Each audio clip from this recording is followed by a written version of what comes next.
Space में यदि कोई मूविंग पॉइंट मूव करता है इस तरह से कि उस मूविंग पॉइंट से किसी फिक्स्ड पॉइंट की दूरी हमेशा कांस्टेंट होता है, तब जो लोकस बनता है उसे हम लोग स्फीयर कहते हैं और उसके इक्वेशन को इक्वेशन ऑफ स्फीयर कहते हैं, लोकस के इक्वेशन को इक्वेशन ऑफ स्फीयर कहते हैं। तो इसलिए इसका डेफिनेशन होगा when A point moves in space so that the distance of that moving point from a fixed point is always constant is called a sphere, and whose equation is called equation of a sphere or equation of locus।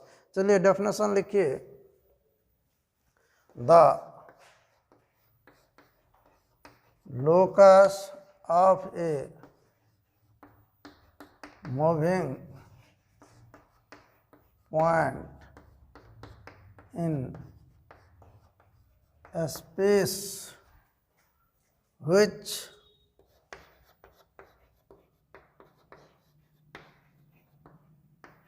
moves so that the distance of that moving point from a fixed point is always constant। The locus of a moving point in a space which moves so that the distance of that moving point from a fixed point is always constant is called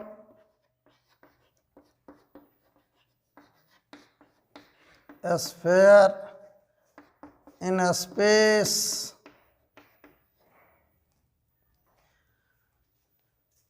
जैसे देखिए ये coordinate system है, x axis, Y axis और Z axis.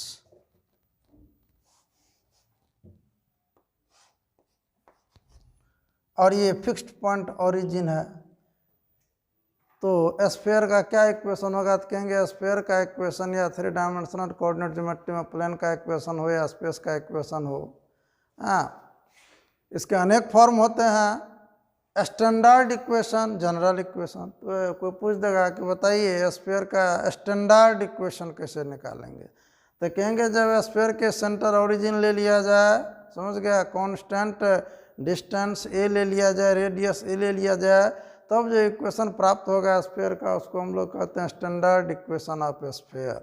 To find the equation of sphere whose centre is 0 0 0 and radius is a, कहेंगे इस definition में जो लिखे हैं फिक्स्ड पॉइंट ये सेंटर कहलाता है। हाँ, जिसका फिक्स पॉइंट से दूरी कांस्टेंट, कांस्टेंट डिस्टेंस रेडियस कहलाता है। जैसे मान लीजिए ये कोई लोकस है, स्पेस में कोई मूविंग पॉइंट है पी जो इस तरह से मूव करता है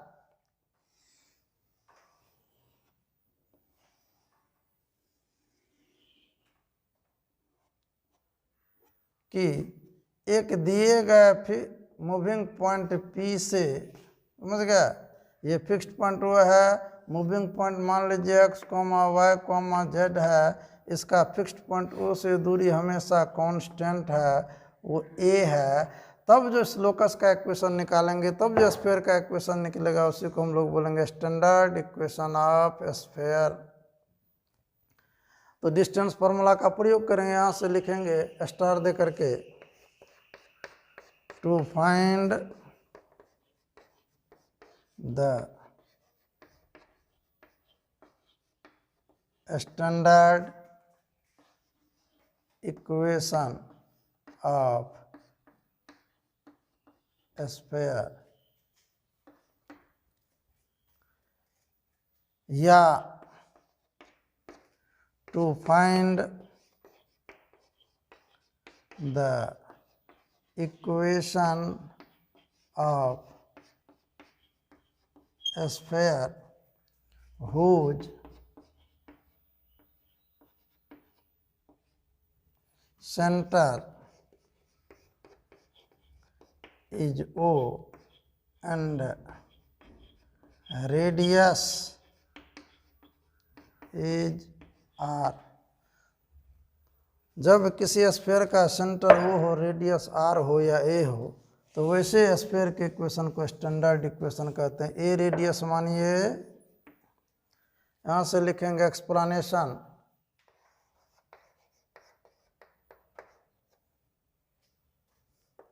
late P X comma Y comma Z is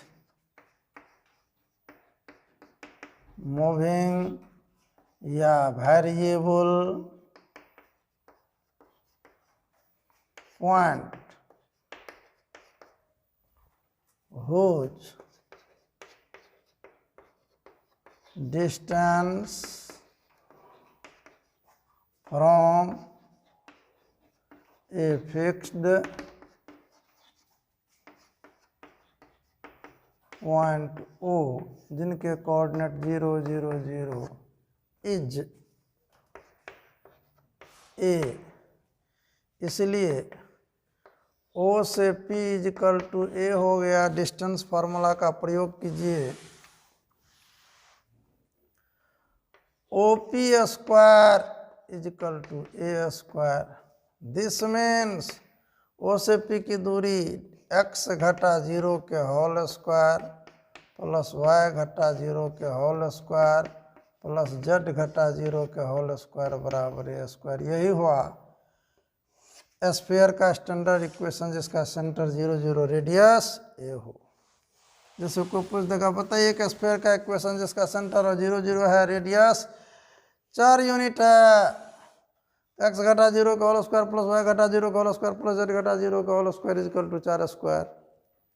ठीक उसी प्रकार से अगर यदि सेंटर 0 0 ना हो, सेंटर अन्य पॉइंट हो, तो इसी पैटर्न से इक्वेशन निकलेगा स्फीयर का। अगर सेंटर x1 y1 z1 दे दिया जाए, रेडियस A दे दिया जाए, तो स्फीयर का इक्वेशन x घटा x1 का होल स्क्वायर प्लस y घटा y1 का होल स्क्वायर प्लस z घटा z1 का होल स्क्वायर बराबर A स्क्वायर होगा। यहाँ से लिखेंगे सिमिलरली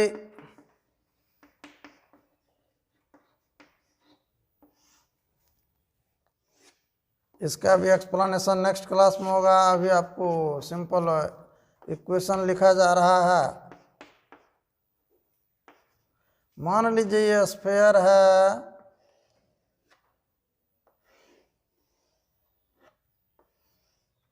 इसका सेंटर जो है 0 0 नहीं हो करके x1 y1 z1 है C सेंटर, और मूविंग पॉइंट कहीं पर है P x y z। Centre से इसकी दूरी जो है, मूविंग पॉइंट का दूरी A है। इसमें भी हम लोग फार्मूला लगाएंगे CP इजिकल टू A। इसी पैटर्न से इस स्फीयर का इक्वेशन होगा x घटा x1 के होल स्क्वायर प्लस y घटा y1 के होल स्क्वायर प्लस z घटा z1 के whole square is equal to A square. अगला क्लास में हम लोग स्फीयर के इक्वेशन के विभिन्न फॉर्म को पढ़ेंगे। स्फीयर के डायमीटर का एंड पॉइंट का कोऑर्डिनेट दे दिया गया है, तब कैसे इक्वेशन लिखेंगे।